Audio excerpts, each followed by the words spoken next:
हम सरिता दास महा एकटा अखन स्वरचित समदाउन गबैके कोशिश कऽ रहल छी, कियाकि एकटा बहिन फरमाइश केने छलखिन हेँ और ओना हमरा समदाउन गायल नहीं होइत रहैए।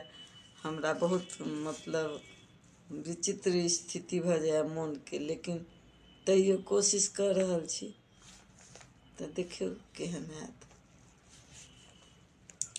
कानी कानी कर जोरी कहथिन बेटी, जनी बाबा करियौ विदाई, कौने कसुर हम कएलहुँ यौ बाबूजी,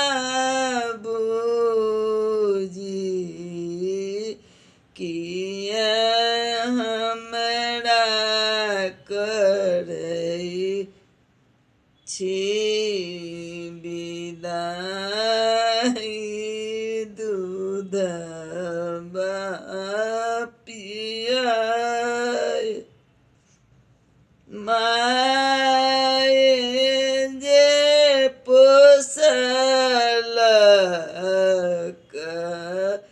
दादी हमरा केलक दुलार,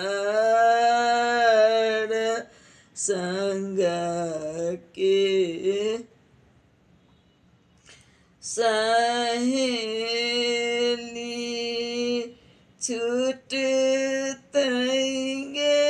माई, छूटि जेतै बाबा के राज, केना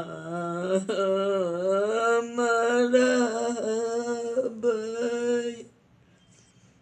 ससुर में जाई के करतै हमरा दुलार, छूटी जेतै हमरो सहोदर भाई, केना हम रहबै गे माई।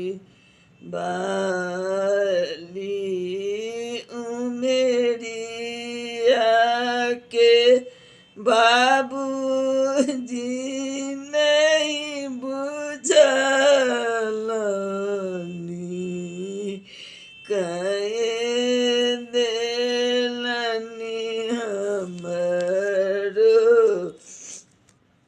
बियाह, कहती सविता दास सुनु सुंदर बेटी, जनी करू मन के उदास, दुनिया के रीत इएह छै बेटी, संगे संग रहता सुंदर जमाई, कानी कानी कर जोड़ी कहथिन बेटी, जनी बाबा करियो विदाई, जनी बाबूजी